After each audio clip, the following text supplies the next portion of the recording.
Et bonjour tout le monde, je suis très contente de vous retrouver à l'occasion de cette nouvelle capsule vidéo. J'avais le goût de venir partager avec vous quelques mises à jour sur les énergies, quelques données complémentaires également permettant de bien comprendre tout ce que nous sommes en train de vivre, comprendre ce à quoi nous attendre un petit peu également, comprendre eh bien, ce que nous traversons, ce que nous avons encore à travailler, à ajuster pour nous-mêmes et puis peut-être aussi sur un plan un peu plus collectif. À l'heure où je vous fais cette vidéo, nous sommes à 2 jours de la nouvelle lune. Oui, c'est bien ça, donc la nouvelle lune qui interviendra le 23 avril à 4h27 heure de Paris, c'est-à-dire 2h27 temps universel. Nouvelle lune en taureau et sur le plan collectif en maison 2. Donc cette nouvelle lune, là, je dirais qu'elle ne vient pas nous apporter beaucoup de changements par rapport à ce que nous sommes en train de vivre depuis déjà plusieurs semaines. Mais cependant, on a quand même des petites nuances, on a quand même des petites choses qui émergent là. Et je trouvais que c'était important d'être avec vous en cette période, parce qu'on entend tellement d'informations de partout, d'informations même parfois contradictoires ou de choses qui peuvent nous inquiéter un petit peu pour l'avenir, que je trouvais que c'était juste en fait de pouvoir se pencher un petit peu là-dessus. Ce qui est certain en ce moment, c'est qu'on traverse au plan de l'humanité une très grande crise psychologique qui fait remonter beaucoup de peur, qui fait remonter également beaucoup de remises en question sur nos systèmes de pensée, nos systèmes de croyances, ces systèmes auxquels nous avons parfois adhéré de manière aveugle, de manière un peu hypnotique. Et puis, pour beaucoup d'entre vous qui regardez mes vidéos, ça fait déjà un bout de temps que vous êtes sortis de cette hypnose collective, que vous êtes sortis de cet état léthargique. Mais même en étant sortis, on continue quand même d'observer des choses qui sont pas tout à fait, qui sont clairement pas alignées, même des incohérences un petit peu partout. Donc c'est clair que pour l'ensemble de l'humanité, en tout cas, c'est vraiment une crise psychologique et c'est aussi une crise, eh bien, ça ce n'est un mystère pour personne, hein, qui vient taper dans notre système de santé. Et je pense que ça vient aussi beaucoup nous questionner sur notre responsabilité. Je ne parle pas ici de responsabilité en mode responsabilité au sens juridique ou pénal, en mode culpabilité, mais plutôt dans le sens responsabilité sur la manière dont nous gérons notre santé, la manière dont nous faisons attention à notre corps, la manière dont nous nous protégeons, dont nous nous préservons, la manière dont nous boostons nos défenses immunitaires également. Et je pense que voilà, ça fait remonter beaucoup d'inquiétudes pour certaines personnes, et pour d'autres personnes, des envies de faire autrement. Il y a une chose qui m'étonne un petit peu dans cette crise, c'est que j'ai appris que ça et là, il y avait eu des collectifs d'énergéticiens qui avaient proposé leurs services gratuitement dans les hôpitaux pour accompagner la crise Covid, et que, en dépit de cette gratuité, le système n'avait pas fait appel à eux. Bon, je pense simplement que dans les hôpitaux, les soignants sont vraiment débordés, que tout ce personnel n'a vraiment pas forcément le temps de se poser ce genre de questions. Mais cependant, on constate par ailleurs que beaucoup de gens font de plus en plus appel à l'accompagnement alternatif. Je ne parle pas ici de médecine, hein, on n'est pas ici pour se substituer à la médecine générale, mais pour accompagner, pour aider. Et je pense que ça aura des effets, des impacts assez positifs à l'avenir là-dessus. Mais en tout cas, voilà, juste on replace le contexte et je ne vous apprends rien, c'est une situation de crise, ça c'est certain. Cette situation de crise avec la nouvelle lune, là, elle a tendance à s'apaiser un petit peu, il y a des tensions qui s'apaisent un petit peu, et puis surtout il y a le facteur risque qui devient presque absent de notre intellect. Il n'est pas du tout absent du terrain. Le facteur risque est toujours présent, même si on a des effets d'annonce, en nous disant qu'on a atteint un plateau, qu'il y a moins de personnes qui se présentent dans les admissions, on a quand même toujours le même nombre de décès plus ou moins chaque jour, on a quand même toujours des nouveaux cas également qui se profilent, et on voit bien à quel point le monde est en train de se diviser en plusieurs, j'allais dire en deux, mais en fait c'est en plusieurs parties. D'un côté, toute la sphère économique et toutes les personnes dépendantes également de la sphère économique qui réclament un retour à la normale, qui réclament un déconfinement. Et d'un autre côté, d'autres personnes peut-être un peu plus préservées aussi économiquement, hein, c'est possible que ça joue, qui n'ont pas forcément très envie de sortir immédiatement du confinement pour différentes raisons. D'abord parce que c'est vrai que ça fait énormément de bien à notre environnement naturel. Et puis bien parce qu'on est aussi conscient que le virus continue de circuler. Et justement, c'est un des aspects là qui se présente au moment de cette nouvelle lune, c'est que on a, durant cette période, une tendance peut-être à s'exposer davantage au risque parce que la peur associée au risque a tendance à disparaître. D'un côté, on peut se dire tant mieux, si la peur disparaît, tant mieux, parce que c'est pas forcément une émotion positive ni constructive, mais cependant, un certain niveau de préservation est quand même requis, il faut quand même continuer à faire attention. Et donc avec ce déconfinement programmé ici sur le territoire à partir du 11 mai, on se rend bien compte qu'il peut y avoir un côté peut-être un peu hâtif. Et c'est la raison pour laquelle je vous avais fait la liste des lunaisons lors de la dernière vidéo. Je vous avais dit qu'il allait y avoir un retour à la confiance, un retour vers l'extérieur à partir du 7 mai, mais que cependant, donc sur la pleine lune du 7 mai, mais que cependant sur la nouvelle lune du 21 mai et jusqu'à la pleine lune du 5 juillet, on allait rester dans cette thématique bien liée au Covid. Hein. C'est que ce déconfinement ne va pas être si immédiat que ça. Il peut d'ailleurs y avoir des retours en arrière. Voilà. Personnellement, je ne sais pas très bien quoi en penser, mais c'est vrai qu'en tant que maman, je me pose la question de savoir si il est pertinent de renvoyer ma fille au collège à partir du 11 mai. Je ne sais pas, je n'ai pas encore pris de décision, j'attends de savoir comment ça va être mené, mais sincèrement, je ne sais pas. Je ne sais pas encore quelle décision nous allons prendre par rapport à ça. Bon. Ce qui va se passer aussi avec cette nouvelle lune là, c'est qu'il y a un renforcement de la notion de frustration. Hein, il y a une insatisfaction globale qui est présente parce qu'il y a un besoin d'expansion. Ça commence à faire un certain temps qu'on est enfermé, on commence à avoir besoin de sortir, on commence à avoir vraiment besoin de relations sociales. Beaucoup de gens proclament avoir besoin d'un retour à la normale, même si on ne s'en cache pas, il n'y aura pas de retour à une version précédente. Mais on sent qu'il y a un besoin d'expansion, et ce besoin d'expansion, il est très freiné en fait. Hein. Bah oui, parce que même si on se déconfine prochainement, ce sera progressif, ce ne sera pas complet. Qu'on voit aussi par ailleurs qu'il y a la notion de liberté qui est questionnée, la notion de liberté individuelle qui est questionnée. Alors la notion de liberté individuelle, ça va faire partie des grands sujets qui vont être débattus prochainement. Va-t-il falloir accepter de se laisser traquer via nos téléphones mobiles et se laisser surveiller nos déplacements? Allons-nous accepter une vaccination globale massive sans avoir le choix de s'y soustraire? C'est sûr que cette notion de liberté, elle va être au cœur des débats au cours de l'été, même au cours des prochaines semaines. Hein. Donc voilà. On ressent qu'il y a de plus en plus une tension intérieure vécue par beaucoup de gens sur la nécessité de transformer les choses. Bien sûr que tous ces événements-là qui sont arrivés constituent une accélération majeure dans le calendrier de la grande transformation, de la grande transition.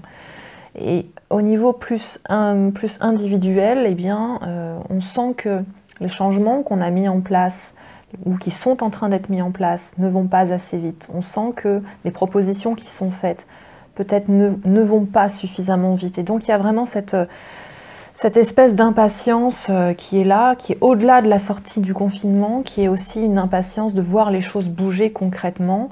Bon, en un mot, ça pourrait se traduire, c'est quand que ça commence, le feu d'artifice. Ne soyez pas trop pressés, parce que ça va arriver beaucoup plus vite que vous ne le pensez, et ça va être assez compliqué à gérer, hein, à traverser. Donc beaucoup d'insatisfaction, de frustration, et puis là, ce qu'on ressent depuis quelques jours, c'est une montée d'inquiétude, sans forcément pouvoir identifier les raisons réelles de cette inquiétude. Des bouffées d'angoisse, d'anxiété, hein, plutôt, qu'on a du mal à identifier. Ça vient vraiment nous chercher là au fond. C'est sûr que tout ce qui est de l'ordre de l'action nous empêche vraiment de nous confronter à ce vide intérieur, nous empêche parfois de nous poser des questions. Et comme là nous sommes un peu suspendus un peu plus dans l'observation de ce qui nous entoure, il y a une forme d'insécurité, hein, qui s'installe dans la lenteur. Cette insécurité, elle est comment dire, le fait de la ressentir, je pense que c'est une étape nécessaire, parce que qui dit ressentir de l'insécurité, dit également chercher en soi la nécessité de se sécuriser de l'intérieur. Ça va nous faire nous poser également les bonnes questions, et ça va nous obliger à véritablement nous appuyer sur nous-mêmes, hein, sur notre intériorité. Moi je l'ai ressenti, donc ça va vraiment atteindre son apogée là avec la nouvelle lune. Moi je ressens cette inquiétude grandir en moi depuis quelques jours. Je la laisse monter, je la laisse venir, je la laisse pas m'envahir, mais c'est vrai que je sens qu'elle est là, pour différentes choses, hein. C'est vrai que l'incertitude de savoir quand est-ce que nous allons pouvoir reprendre le cours de nos activités fait que on ne peut rien dater, on ne peut rien prévoir. Or, c'est vraiment le propre de l'être humain que de pouvoir prévoir les choses, notamment que nous avons parfois des calendriers, des échéances qui sont liées à nos modes de vie, qui sont liées aux personnes qui nous entourent. Moi, j'étais en train d'envisager un projet de déménagement, donc à commencer à identifier le territoire, rechercher une maison, inscrire ma fille au lycée, et puis finalement tout est arrêté. Arrêté jusqu'à quand, on ne sait pas. Donc ce qui est certain, c'est que comme elle rentre en seconde, si on ne déménage pas dans le courant de l'été, je me dis que ça va être compliqué de le faire par la suite, il va falloir attendre 3 ans. Est-ce que je suis capable d'attendre 3 ans? Si ça se déclenche, il va falloir vraiment tout activer d'un seul bloc, et ça va être une masse de travail hyper conséquente. Moi qui aime bien faire les choses correctement dans la lenteur, là on peut même rien faire, et on n'est même pas dans la possibilité d'acheter des cartons, donc c'est compliqué. Et puis à cela viennent s'ajouter les questions de mais finalement est-ce que tu fais le bon choix? Est-ce que la zone que tu as sélectionnée est bien la bonne zone? Et avec ce calendrier qui dit oui, mais il va falloir, ma grande, il va falloir que tu te bouges rapidement, parce que là, d'ici mi-mai, il va falloir gérer les inscriptions dans les établissements d'enseignement. Voilà, je vous raconte juste un petit peu ma vie, hein, en mode blabla, mais voilà, et c'est vrai que tout ça génère de l'anxiété, ça génère un petit peu de questionnement. Bon, l'idée, c'est de ne pas se laisser envahir et de revenir le plus souvent possible vraiment à l'instant présent, en disant bon, de toute façon pour l'instant ça sert à rien de projeter, on n'en sait rien, on ne sait pas comment les choses vont se passer, donc on revient à l'instant présent, on s'occupe les mains, on s'occupe la tête, et on y va tranquille. Tout ça, en fait, le fait de revenir constamment comme ça à l'instant présent et dans l'appréciation finalement de cet instant présent, sans cavaler avec son mental, c'est très yin. Hein, et c'est ce que cette période vient nous faire travailler, c'est de vraiment revenir à quelque chose de plus yin, une énergie. Alors certains disent que le yin est masculin, mais moi je continue à dire que le yin porte des valeurs très féminines, hein, que sont la douceur, l'intuition, la tendresse, la connexion à l'enfant intérieur, la connexion à l'instant présent, hein, une certaine forme une certaine forme d'innocence et de candeur. Et donc voilà, et donc pour les yang, c'est vrai que pour eux, c'est quelque chose qui n'est pas forcément facile à intégrer, de revenir à ça. Donc revenons à quelque chose de plus yin, et là, on a vraiment une montée de cette nécessité avec cette nouvelle lune du 23 avril. Au niveau de la médiumnité, il se passe énormément de choses. J'avais parlé il y a 2-3 vidéos en arrière que nous allions vivre un grand éveil collectif, un éveil massif. Alors l'éveil massif n'est pas la majorité de la population, c'est pas 100% de la population, mais c'est quand même des grosses grappes. Ce qui est amusant à observer, je trouve, c'est l'éveil dans l'éveil. C'est-à-dire qu'il y a des personnes qui sont déjà éveillées depuis un certain temps, réveillées, mais qui là, en fait, voient vraiment leur faculté médiumnique s'ouvrir en grand, avec des connexions, avec des fréquences beaucoup plus élevées, des messages qui proviennent de plus loin, je dirais, plus en profondeur. Donc il y a vraiment une transformation et une expansion dans la médiumnité, alors, et tout en même temps, un côté très rationnel en fait, un côté très pragmatique, il y a vraiment un appel au pragmatisme et au côté très terre-à-terre de cette médiumnité, justement pas partir dans les sphères, dans n'importe quoi, mais de vraiment revenir à quelque chose de plus terrestre. Ce qui est intéressant à noter au niveau de cette médiumnité, c'est que on ne reçoit pas l'intégralité des messages. Souvent les messages que l'on reçoit sont incomplets, ne vont pas aussi loin que nous souhaiterions, que nous aimerions. D'abord parce qu'il nous est demandé de réfléchir, d'aller chercher également des informations pour déjà bien comprendre la première partie. Puis je constate également que les messages sont diffusés de manière fragmentaire à plusieurs personnes et qu'on les invite à se relier entre elles pour compléter. C'est comme une invitation à collaborer. Donc il faut trouver les bonnes personnes, les bons canaux qui ont la suite du message. Et je trouve ça hyper intéressant. Là, on vient vraiment nous faire travailler le canal. Et il y a un très très gros boulot par rapport au canal, et je vais en parler dans la deuxième partie de ma vidéo, parce que là, j'ai été invitée, moi et d'autres personnes qui travaillent sur les mêmes aspects que moi, à vraiment faire une campagne de nettoyage massif des canaux de lumière. Mais ça, je vous en parle dans quelques minutes. Cette nouvelle lune-là, elle vient nous faire travailler une notion qui est assez importante, qui est la notion de ressources. Identifier quelles sont nos ressources, comment les déployer, comment les préserver également. Ça vient nous parler également de notre notion de territoire. Les ressources, le territoire. On est vraiment presque comme dans un jeu de risque. Pour ceux qui connaissent ce jeu de plateau, on est presque dans la stratégie. Quelque part, mais avant de rentrer en stratégie, il faut déjà bien identifier les ressources. Alors au plan global, effectivement, on voit bien ce qui se passe au plan global. Comment sont gérées les ressources, comment est-ce qu'elles sont distribuées, où est-ce qu'elles sont traitées, qui détient quoi. Au niveau des territoires aussi, comment est-ce qu'on ouvre, on ferme les territoires, comment est-ce qu'on se protège par rapport au virus, comment est-ce qu'on se protège également économiquement. On va voir là se renforcer des mesures très protectionnistes au niveau économique. Et puis on va voir également certains pays émerger économiquement et d'autres pays se rendre compte qu'il serait temps de réinternaliser aussi certaines fonctions de production. En tout cas, ça va vraiment mettre à mal un certain nombre d'accords. Au niveau plus individuel, c'est sûr que là, ça vient nous questionner sur la notion de ressources matérielles, financières. Qu'est-ce que nous avons à notre disposition? Quelles sont nos réserves? Où en est l'état d'épuisement de nos réserves? Alors, je pense aux personnes qui ne touchent pas de salaire actuellement ou qui touchent des salaires amoindris. Et puis, qui se questionnent également sur la pérennité des entreprises pour lesquelles elles travaillent, pour la pérennité de leurs activités également. C'est vrai que tout ça, c'est assez au centre et que ça vient soulever aussi pas mal d'inquiétudes sur le plan donc, matériel, financier.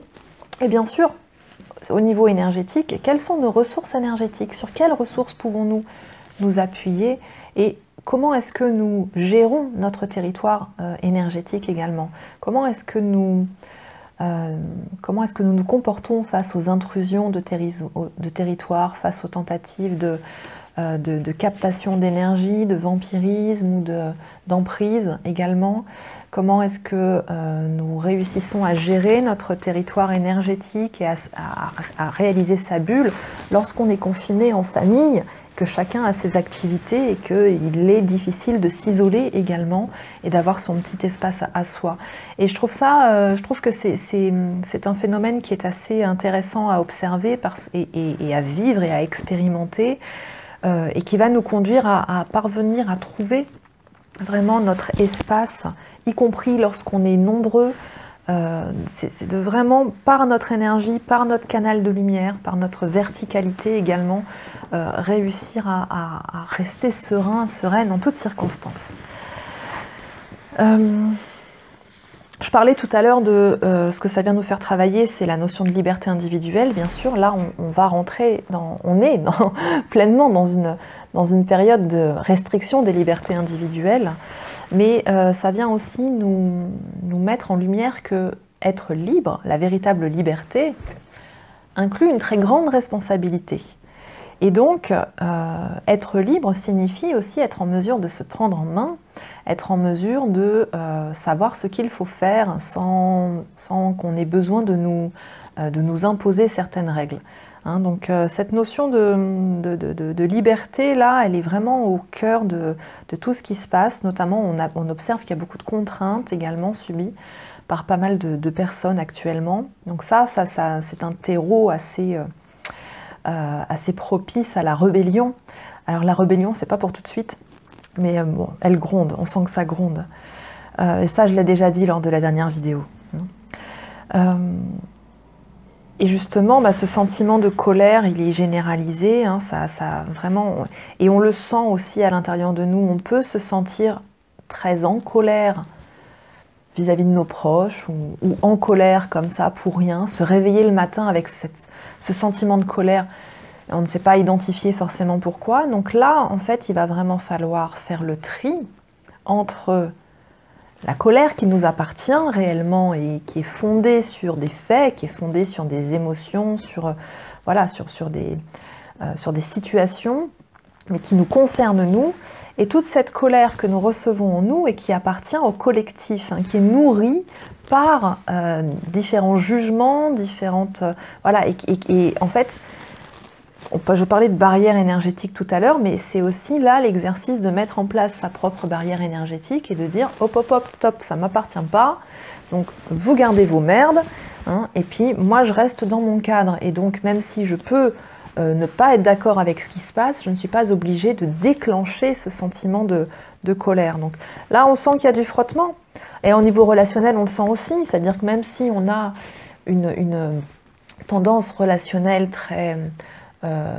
coopérante, on a plutôt de belles énergies relationnelles actuellement, mais derrière ces belles énergies relationnelles, hein, c'est pas avec tout le monde, il y a aussi quelque chose qui marine en dessous et qui est plutôt de l'ordre de la tension, de la division, de l'affrontement également. Hein. Donc faire le tri en ce qui est à soi et ce qui appartient au collectif, et bien justement, en fait, là où vous vous rendez compte qu'il y a des choses qui ne sont pas à vous, c'est que vous allez vous rendre compte que vous allez pas mal ruminer, ressasser au niveau du mental. Hein, il y a pas mal de choses là qui tournent. Donc il va falloir apprendre à sortir de la rumination en revenant à l'instant présent, en étant dans l'ancrage. Et pour sortir de la colère, l'idéal c'est de pouvoir commencer à agir, donc pouvoir commencer à poser en tout cas des changements positifs dans sa vie. Alors, changement positif, ça peut être pas forcément dans l'action immédiate, hein, mais déjà de prendre des décisions ou de réfléchir à ce qu'on peut améliorer également dans son quotidien.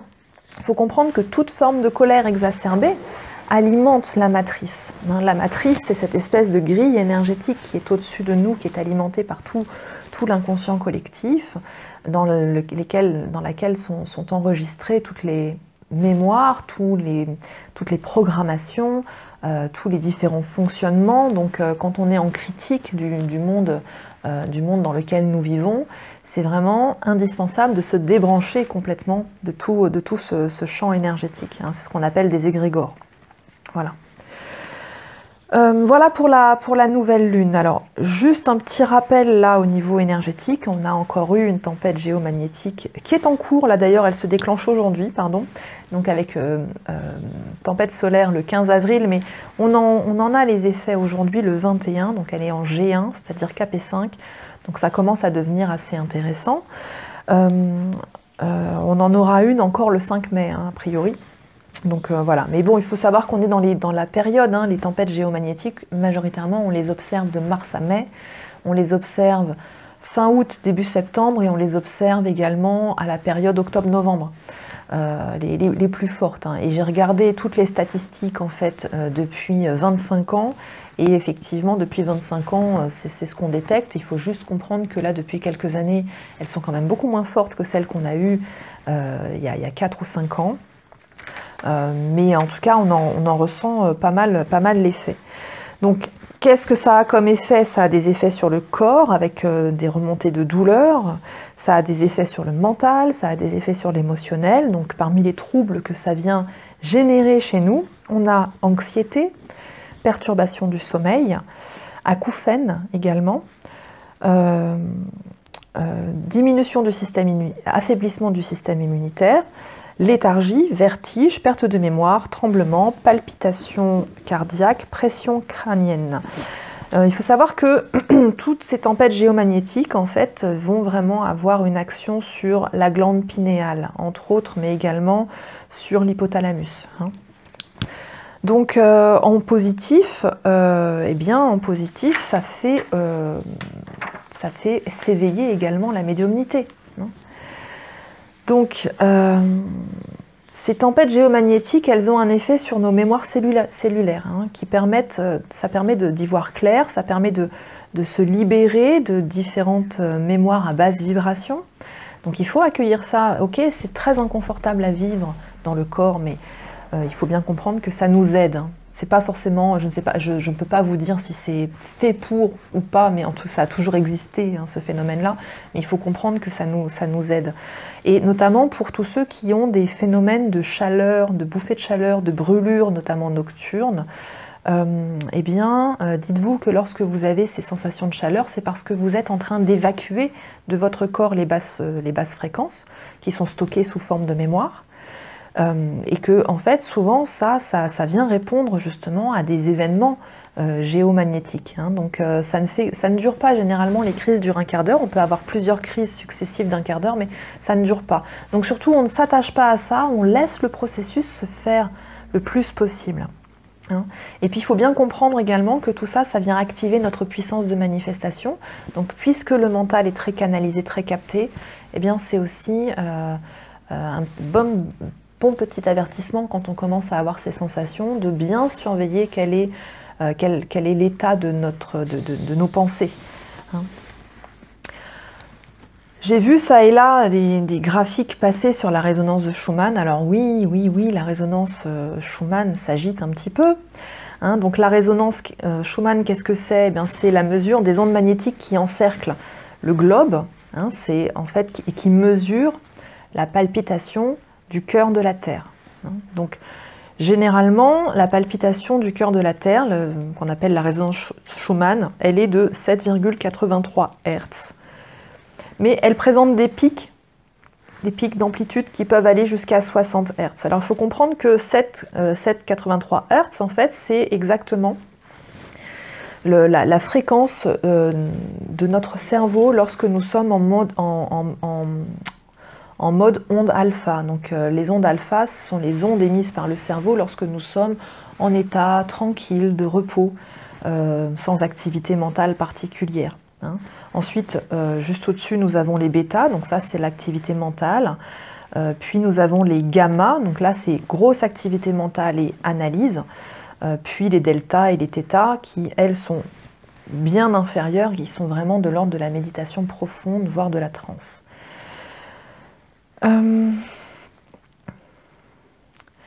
Lorsqu'on a une surcharge de fréquences magnétiques, donc on sait que ces ondes électromagnétiques elles ont une pulsation plus ou moins rapide, elles sont utiles à la vie. On a besoin de ces ondes électromagnétiques, on a besoin, mais à un certain niveau. Quand elles augmentent très fortement, elles peuvent être nuisibles à la vie.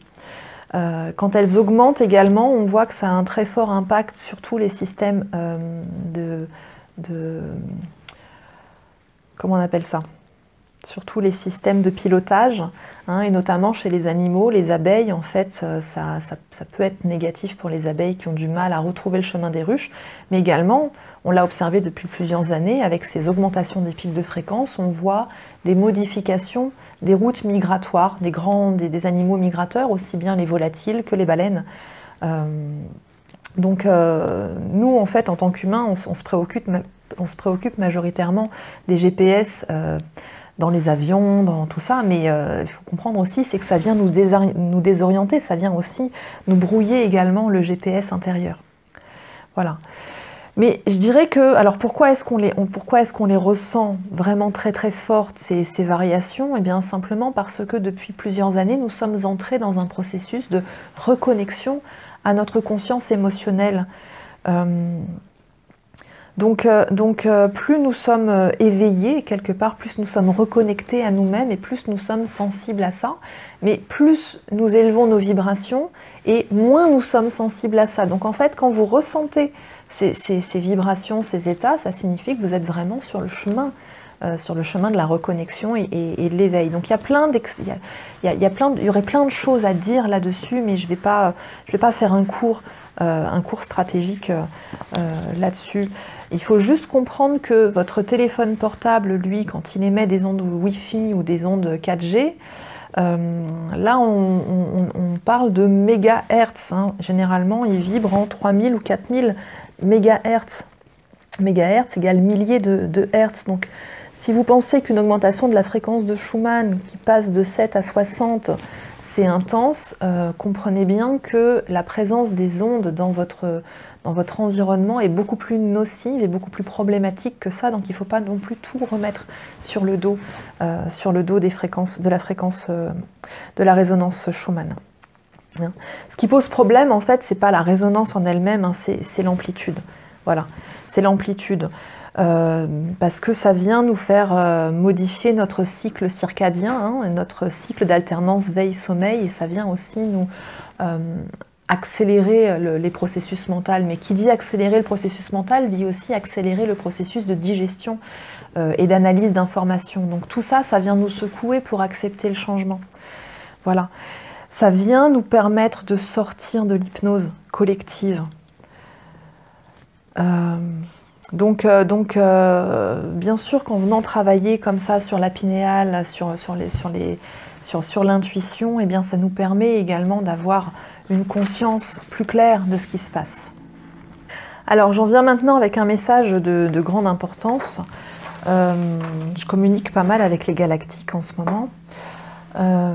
Ces derniers temps, ils s'étaient un petit peu éloignés, et c'est ce qu'ils me disaient. Et pour l'instant, ils sont beaucoup en état d'observation. En tout cas, ils sont moins interventionnistes auprès de nous, même si ils sont là quand on en fait la demande. Ils ont depuis plusieurs mois mené un combat très très rude sur des plans invisibles, ici sur Terre et également ailleurs. Et ont commencé vraiment à pousser hors de la surface terrestre un certain nombre de ce qu'on appelle des forces involutives. Là, en fait, ils sont vraiment en train de travailler avec nous, ils reviennent, hein, ils sont vraiment en train de travailler avec nous pour nous permettre de retrouver l'équilibre et pour nous permettre de sortir du système de prédation. Donc, il faut comprendre que dans l'univers, les humains ne sont pas les seuls, ne sont pas les seules formes d'intelligence. Il y en a vraiment de nombreuses autres qui sont même beaucoup plus anciennes que la race humaine. Et donc parmi les personnes avec lesquelles je travaille, il est très fréquent que nous retrouvions des origines d'âme bien antérieures à la création de la race humaine terrestre. Et en fait, on vit dans un univers qui est un univers fondé sur l'équilibre. L'équilibre, il n'y a pas de bien et de mal, c'est juste équilibre entre différents types d'actions. Et depuis un certain temps, on le sait, c'est depuis un certain temps, c'est pas depuis quelques années, c'est depuis des milliers d'années, l'univers est en déséquilibre. Et la Terre, la planète Terre et la civilisation terrienne constituent un enjeu majeur, elle et d'autres planètes habitées également, où ce qu'ils nous disent, c'est que l'enjeu majeur, c'est que si ils arrivent à faire revenir une certaine forme d'équilibre sur Terre, alors ça va permettre en fait de refaire basculer l'univers vers un point zéro beaucoup plus stable. Voilà. Parmi ces transmigrations d'âmes, ces différents karmas que nous avons eus, nous n'avons pas évidemment tous que des karmas terrestres. Beaucoup de personnes avec lesquelles je travaille ont des karmas stellaires, sur d'autres plans d'existence, sur d'autres planètes. On remonte bien avant même l'Atlantide et la Lémurie.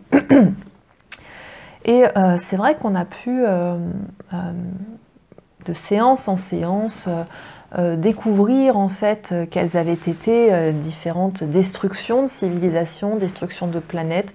J'ai pu me familiariser davantage avec ce processus de prédation. Et aujourd'hui, ce processus de prédation, en fait, il existe bel et bien sur Terre. Et donc, tout le monde connaît l'existence, bien sûr, des reptiliens. Et je lis des choses complètement insensées, mais on sait qu'on est sous prédation reptilienne. Il n'y a pas que les reptiliens, il y a les gris également. Il y a également les draconiens, il y a les Sirian B, et puis les insectoïdes. Bon, parmi les insectoïdes, on a les mantes notamment, qui sont pas tous d'ailleurs au service des reptiliens, parfois c'est l'inverse. Alors je ne vais pas rentrer dans le détail, ça ne sert à rien. Par contre, ce qui est important de comprendre, c'est que beaucoup d'humains ont été implantés. Ils ont été implantés par ces civilisations galactiques que j'appelle involutives. Et donc, sur ces implants, en fait, parfois on peut trouver des parasites, qui sont des passagers clandestins, qui viennent se nourrir vraiment de l'énergie de l'hôte. Parfois, il y a, là, en ce moment, d'ailleurs, on ne voit pas les parasites, on ne voit vraiment que les implants. Les implants, en fait, sont vraiment des dispositifs énergétiques que l'on va trouver dans les différents corps subtils, voire dans le corps physique, et qui ont vraiment pour objet de manipuler le mental. Manipuler le mental en nous faisant fonctionner avec des basses vibrations, telles que la peur, telles que la colère, telles que le jugement. Et là, en fait, ce qui est indispensable en ce moment, c'est justement d'aller supprimer les implants. Donc les implants que je retire actuellement sont tous du même type, ce sont des implants insectoïdes, et on va les trouver à l'arrière du chakra du cœur, on va les trouver à l'arrière de la tête, là derrière la glande pinéale. Et puis souvent en fait il y a des extensions en fait qui viennent pervertir le canal de lumière, ils viennent vraiment se nourrir en tout cas de ça et vraiment nous manipuler à travers nos schémas mentaux. Donc en fait la première étape c'est vraiment de parvenir à s'extraire complètement de toute forme de regroupement collectif, pensée collective, dogme, emprise, schéma de pensée par emprise, manipulation, etc. Et puis vraiment d'aller se faire désimplanter parce que les implants ne sont pas tous actifs, mais là, on a des implants dormants, mais c'est vraiment indispensable parce que lorsque vous êtes implanté, ça vous empêche complètement d'accéder à votre propre libre arbitre, à votre propre schéma d'évolution, et ça vous permet ça vous empêche d'évoluer en fait, finalement. Donc, il faut comprendre que tout ce qui alimente cet implant, ça va être toutes vos pensées négatives. Donc déjà, on commence par ça et on se fait désimplanter. Je vous invite également là à éviter de vous regrouper, même au niveau spirituel. On ne fait pas de méditation collective, on ne va pas forcément aller faire des formations non plus. L'idée, c'est d'éviter d'aller se nourrir le mental et éviter aussi d'être en contact avec des canaux qui n'ont pas été désimplantés, qui ne sont pas purs. Donc c'est la raison pour laquelle là c'est vraiment indispensable de travailler dans ce sens. Il y a vraiment un très très gros nettoyage à faire. Il faut aller en profondeur dans l'affranchissement du collectif et de toute forme de grille de pensée matricielle, mentale, y compris sur le plan spirituel. Et ça va être important, ça va être notre thématique de travail tout au long de l'année 2020 et ça va être d'autant plus important que plus nous allons avancer dans l'année, plus nous allons rencontrer ça va être des réactions en chaîne en fait, une crise de plus en plus profonde qui va conduire à l'affrontement des idées, des affrontements idéologiques, mais peut-être aussi parfois dans certaines régions des affrontements physiques. Et donc l'idée c'est vraiment de parvenir à s'extraire au maximum de tout ce petit théâtre et de ne pas prendre parti, de ne pas en prendre part, mais comme le colibri, chaque jour de faire des petites actions pour soi-même dans son cadre de responsabilité et dans son cadre énergétique. Il va y avoir énormément de nettoyage, y compris chez les artisans de lumière. Hein. C'est-à-dire que vous avez des personnes qui sont de tout à fait bonne volonté, mais qui sont encore énormément dans l'ego spirituel. On l'est tous, nous sommes tous dans l'ego spirituel à un certain niveau. Ce chemin d'humilité, il ne faut pas croire que c'est hop, un matin on se réveille et on a réglé toutes nos problématiques d'ego, toutes nos problématiques de reconnaissance, de pouvoir également. Mais en tout cas pour les personnes qui n'ont pas souhaité s'engager sur ce chemin, ça va pas mal nettoyer. Donc je vous invite à vraiment faire en sorte de faire ce travail justement sur vous-même, de vous désimplanter. Alors, il y a des choses qu'on peut faire soi-même et puis parfois il faut demander l'aide de quelqu'un qui a les capacités également pour le faire. Alors, je ne veux pas non plus envoyer un message qui fasse peur à tout le monde. C'est pas tout le monde. Si vous êtes flamme jumelle, si vous êtes travailleur de lumière, si vous avez des capacités médiumniques, si vous avez plutôt des postes à responsabilité, et que vous êtes plutôt quelqu'un de mental, à ce moment-là, oui, vous pouvez vraiment aller dépister ça. De toute façon, pour les personnes qui sont implantées, elles le savent et elles le sentent parce qu'elles passent des nuits généralement assez infernales et notamment pour tous les travailleurs de lumière qui là se retrouveraient privés de moyens de travailler, faites cette recherche de savoir si par hasard il n'y aurait pas quelque chose qui vous empêcherait de le faire. Tout ça, bien sûr, c'est pas uniquement pour vous dire « oh là là, ça vient de l'extérieur hein ». Il faut bien comprendre que lorsque l'on est implanté, oui, c'est un dispositif extérieur, mais la capacité que nous avons à alimenter ces implants, en fait, ça vient bien de nous et ça vient bien de nos blessures et de nos blessures primordiales. À ce sujet, d'ailleurs, je remercie Leïla. Je voudrais vous réorienter vers une vidéo de Anouchka qui en parle très très bien et je la remercie d'avoir osé aborder ce sujet. Elle le fait en des mots assez clairs. Elle a des informations complémentaires à ce sujet. Je pense qu'il y en a d'autres aussi qui peut-être font des vidéos sur le sujet, mais je ne suis pas forcément toujours férue de regarder des vidéos. D'ailleurs, je vous remercie de votre présence et de votre fidélité parce que j'ai bien conscience que se farcir une heure et demie de vidéo, ça peut être un peu compliqué dans l'emploi du temps à caser. Donc voilà. Je pense que j'aurai encore plein de trucs à vous dire, mais je pense que déjà pour ça, c'est pas mal. Je voudrais juste terminer en fait sur un sujet. D'abord, il faut comprendre en ce moment que la grille terrestre est encore en train de bouger, de se décaler. Et ça, c'est normal, hein, il n'y a rien d'anormal dessus. Hein. Mais qu'en fait, là, il nous est proposé de faire quelque chose de particulier qui est vraiment de créer et consolider une grille de lumière. Et donc, j'en ai parlé dans la dernière vidéo, c'est-à-dire de faire des arches de lumière, donc de créer son pilier de lumière et de faire des arches de lumière. Donc, je vous explique tout de suite comment créer un pilier de lumière et à quoi ça sert. Et ensuite,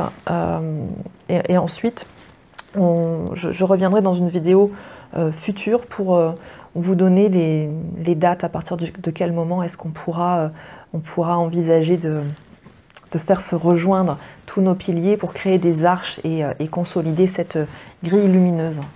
Alors pour créer un pilier de lumière, c'est assez simple en fait. Tout le monde est parfaitement en capacité de le faire et en mesure de le faire. Et donc pour ce faire, je vous invite à vous placer dans un état, alors soit assis, avec les deux pieds bien à plat sur le sol, le dos bien droit, soit directement debout. Donc, je vais le faire avec vous comme ça. Voilà. On se met directement debout. les deux pieds au sol avec écartement équivalent à la largeur du bassin. Et puis moi j'aime bien prendre une posture un peu comme en Qigong, hein. Donc vraiment prendre un temps d'intériorisation dans sa respiration, bien ressentir hein, tout son alignement, on aligne hein, tout le poids du corps. Donc ça, je vous laisse mettre en place tout ça. On va planter les racines dans le cœur de la terre, hein, donc bien ressentir en fait la connexion sous les pieds. Voilà, et puis commencer à laisser monter l'énergie de la terre à travers les jambes. Je vous le fais en accéléré. Une fois que vous avez laissé cette énergie monter, en fait, vous allez également faire cette demande que du cœur de la terre émane un pilier de lumière. Donc au début de votre pratique, votre pilier, vous allez le sentir assez serré, peut-être même qu'il va passer à l'intérieur de vous. Et ça, c'est très juste, hein, parce qu'il va aussi renforcer votre colonne de lumière. Donc en fait, vous visualisez ou ressentez qu'à chaque fois que vous inspirez, en fait, ça monte, ça monte, ça monte, ça monte, et jusqu'à ce que ça vienne. Voilà. Alors certains disent qu'il faut l'arrêter au cœur. Moi, je vous dis de continuer à le faire monter le plus possible jusqu'au-dessus de votre tête. Voilà. Si votre canal est propre, vous pouvez également faire la même chose en demandant de la source à ce qu'un pilier de lumière descende sur vous et rejoigne le premier pilier de lumière. Lorsque vous avez fait ce pilier de lumière sur vous, il faut comprendre que c'est une protection extraordinaire contre toute forme d'énergie négative et qu'il se déplace avec vous. Maintenant, ce que vous pouvez faire, c'est, une fois que vous l'avez mis sur vous, en fait, vous demandez à l'expanser. Donc à chaque respiration, il va s'élargir, s'élargir, s'élargir, s'élargir, s'élargir, jusqu'à prendre la dimension de la pièce dans laquelle vous êtes, puis de votre logement, puis éventuellement du bloc d'immeuble dans lequel vous êtes. Et moi, j'arrive à le faire jusqu'à à peu près un rayon de 700-800 mètres. Au-delà, ça commence à être un peu plus compliqué. Je manque encore de pratique. Mais déjà, rien que ça, hein, ça permet de mettre toute une zone en protection. Vous pouvez également le faire à distance. Pour ceux qui sont un peu familiers de ce genre de choses, vous pouvez également le projeter, hein, c'est-à-dire le mettre à distance. Une fois que vous l'avez fait, vous le programmez, c'est-à-dire que vous demandez à ce que ce pilier de lumière, vous pouvez indiquer qu'il améliore la santé, la vibration de toutes les personnes qui sont là, mais ou le laisser comme ça. On n'a pas besoin normalement de les programmer. Mais voilà, juste d'indiquer que par contre ce pilier, il est affecté au lieu et pas à vous, parce que sinon vous allez vous déplacer avec ce gros pilier. Ça peut être génial aussi, hein, mais ce n'est pas l'idée. Et donc vous allez placer vraiment vos domiciles en protection et dans la connexion à la lumière, et donc de cette énergie qui vient de la Terre et qui est donc très pure et très protégée. Et plus tard, lorsque vous serez familiarisé à ça, que vous aurez installé vos piliers de lumière, on lancera, donc on pourra choisir en fait de visualiser que notre pilier en fait va aller rejoindre tous les piliers qui sont autour de lui, hein, pour créer une grille. Voilà, on va créer une grille. L'idée, c'est que ce ne soit que nos piliers qui se rejoignent et pas nos énergies. Hein, parce que là encore, il ne faut pas non plus être dans la création d'un égrégore, on va éviter ça. Hein, mais donc voilà. Donc pour ceux qui se posaient la question sur la création du pilier, c'est une procédure qui est assez simple finalement à expérimenter, à mettre en place. Donc voilà. Donc voilà, je crois que j'en ai terminé pour aujourd'hui.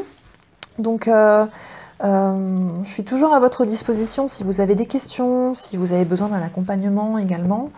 Vous avez mon site internet ici en dessous. Quelques petites nouvelles rapides de la cagnotte.